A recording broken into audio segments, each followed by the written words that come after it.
বাংলাদেশের অনেকগুলো ঐতিহ্যর মধ্যে বাগেরহাটের ষাট গম্বুজ মসজিদ কিন্তু অন্যতম একটা ঐতিহ্য বহন করে। আশা করি সেটা আমার অনেক বন্ধুরাই জানো। হ্যালো ভিউয়ার্স, আসসালামু আলাইকুম, কেমন আছো সবাই? আশা করি আল্লাহর রহমতে ভালো আছো।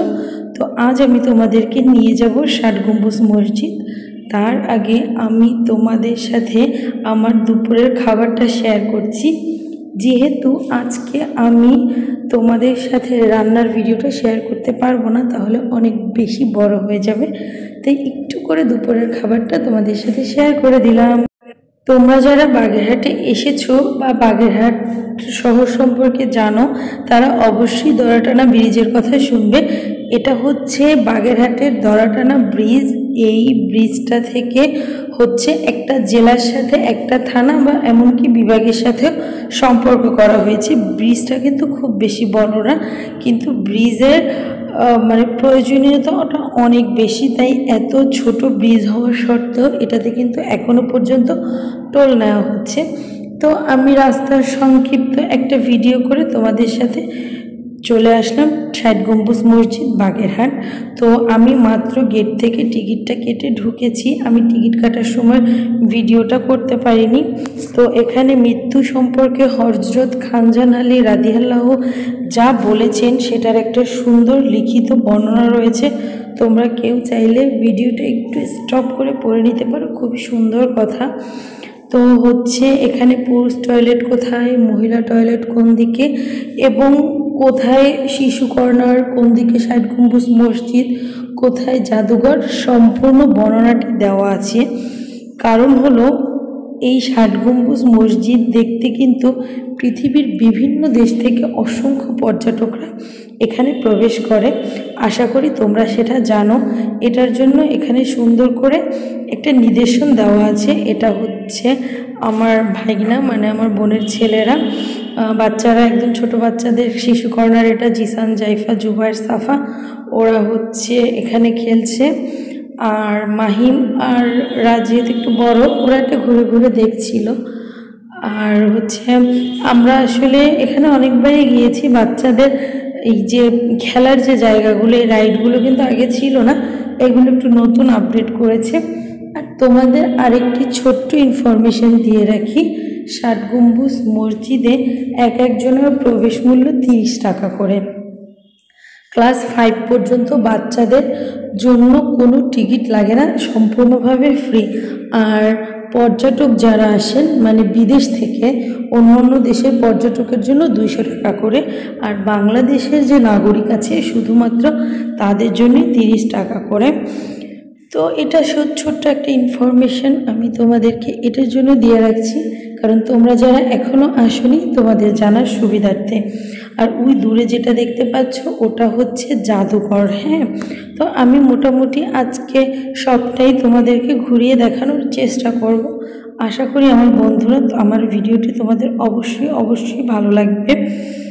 আর ষাট গম্বুজ মসজিদটা আরেকটু ভিতরে আমি তোমাদেরকে অবশ্যই নিয়ে যাব। তোমরা একটু খেয়াল করলেই দেখতে পারবে যে এই যে বাগেরহাট জাদুঘর, এটা চারপাশের পরিবেশটা কিন্তু খুব বেশি সুন্দর, খুব সুন্দর গোছানো। এখানে যারা কাজ করে তারা আসলে সব কিছু খুব পরিপাটি করে রেখেছে। একটু খেয়াল করলেই তোমরা সেটা বুঝতে পারবে। আমি এখন আসলে আপুর বাসাতে আছি। আপুর বাসাটা একেবারেই মেইন রোডের পাশে। গাড়ির প্রচণ্ড শব্দ, জানি না ভয়েসে শুনতে তোমাদের কার কার অসুবিধা হবে, বাট আমি জানালার দরজা আটকে চেষ্টা করছি যেন সাউন্ডটা একটু কম লাগে। ওই দূরে যেটা দেখতে পাচ্ছ ওটাই কিন্তু ষাট গম্বুজ মসজিদ। আমি মসজিদের দিকে এগিয়ে যাচ্ছি, সাথে সামনে কি আছে সেটা একটু তোমাদের সাথে দেখানোর চেষ্টা করছি। আর আমার প্রিয় বন্ধু, তোমাদেরকে আর একটা ইনফরমেশন আমি দিয়ে রাখি, সেটা হলো এই যে ষাট গম্বুজ মসজিদ এবং মসজিদের কারুকার্য, চারপাশের অবস্থান, এখানে যা যা আছে এগুলো কিন্তু কিছুই আর মেরামত করা হয়নি। হযরত খানজাহান আলী রাদিয়াল্লাহু উনি যেমন করে গিয়েছিলেন এই মসজিদের দেয়াল ঠিক তেমনইভাবে লাল কাজ ছিল, এটা একেবারেই লাল ছিল, সেটা একটু ধূসর হয়ে গেছে, কিন্তু সেই শত শত বছর পূর্বের সেই যে দেয়াল, সেই মসজিদ, সেগুলো কিন্তু একইভাবে আছে, একটু পরিবর্তন করা হয়নি। চারো পাঁচটা অনেক অনেক বেশি মানে মোটিভেশন করা হয়েছে, মানে অনেক বেশি ডেভেলপ হয়েছে।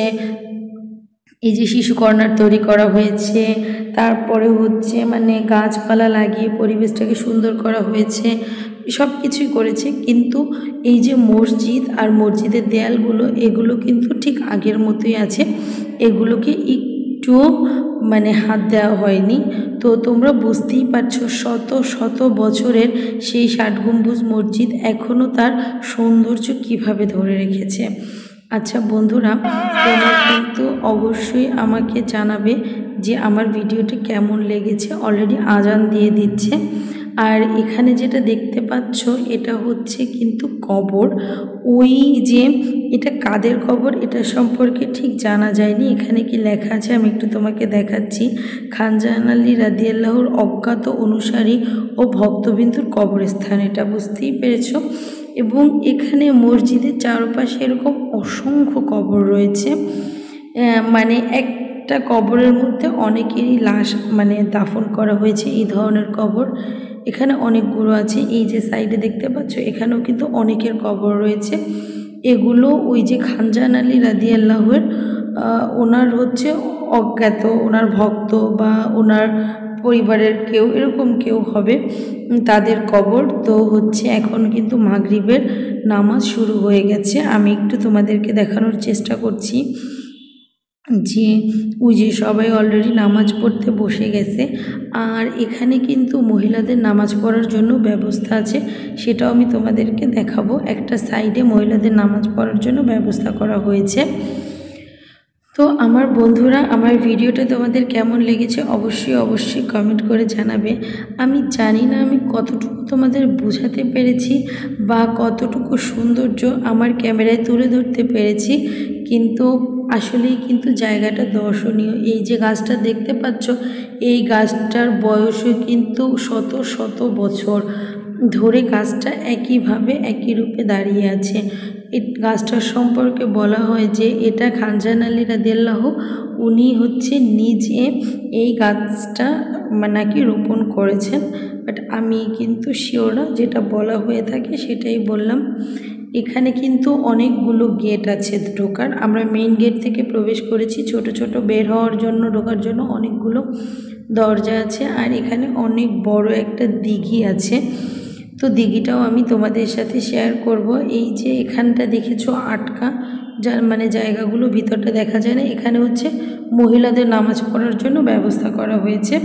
পুরুষদের নামাজের ব্যবস্থার দরজাগুলো ফাঁকা, আর মহিলাদেরগুলো পর্দা দিয়ে ঢাকা, নামাজ পড়লে দেখা যায় না। তো আমার বন্ধুরা, এই খানজাহান আলীর সম্পর্কে তোমরা কে কতটুকু জানো আমি জানি না, বাট আমাদের এখানের মানুষ ওনাকে খুবই শ্রদ্ধা করে, ভক্তি করে। ৬০ গম্বুজ মসজিদের সাথে সাথে আমি খানজাহান আলী হচ্ছে দিঘিতেও গিয়েছিলাম, ওটাও তোমাদের সাথে শেয়ার করব, তবে আজকের ভিডিওতে না, সেটা অন্য কোনো ভিডিওতে, কারণ ভিডিওটা অলরেডি অনেক বড় হয়ে গিয়েছে। আর এই এখন যে দিঘিটা আমি তোমাদের সাথে দেখাতে যাচ্ছি, এটা হচ্ছে ৬০ গম্বুজ মসজিদের দিঘি, অনেক প্রাচীন এই দিঘি। এই দিঘিটা অনেক মানে ওই আছে ধরনের প্রচলিত কথা আছে, তোমরা এটা সম্পর্কে বইতে জানতে পারবে, পড়লে তোমরা অবাক হয়ে যাবে। যদিও আমি এগুলো সম্পর্কে একেবারে কনফার্ম না, তাই তোমাদেরকে আর এটা শেয়ার করব না। তো আমার বন্ধুরা, আমি ভিডিওটা কিন্তু অলরেডি অনেক বড় করে ফেলেছি। আসলে জায়গাটা এত বেশি সুন্দর, বর্ণনা করে উপায় নেই, তোমরা একটু মনোযোগ দিয়ে দেখলেই দেখতে পারবে যে আসলে এটা বাংলাদেশের কত বড় একটা ঐতিহ্য। তাই আমি আশা করব তোমরা কেউ ভিডিওটা স্কিপ না করে পুরোটাই দেখেছ। আর এই যে দেখো, এখানে কিন্তু অনেক দর্শনার্থী আছে ঘোরার জন্য। আর এখানে এই যে প্রাচীন দিঘির সৌন্দর্য রক্ষার্থে পানিতে পলিথিন, চিপসের প্যাকেট, কোমল পানীয়র বোতল, মানে এগুলো অনেক কিছুই আছে যেগুলো ফেলতে নিষেধ করা হয়েছে। তো জিসানে সব কিছু খুব বেশি এনজয় করেছিল। জিসানের জন্য এটা কিন্তু ফার্স্ট টাইম ৬০ গম্বুজ মসজিদ আর খানজাহান আলীর দিঘি দুটোতেই আমরা ঘুরে এসেছি।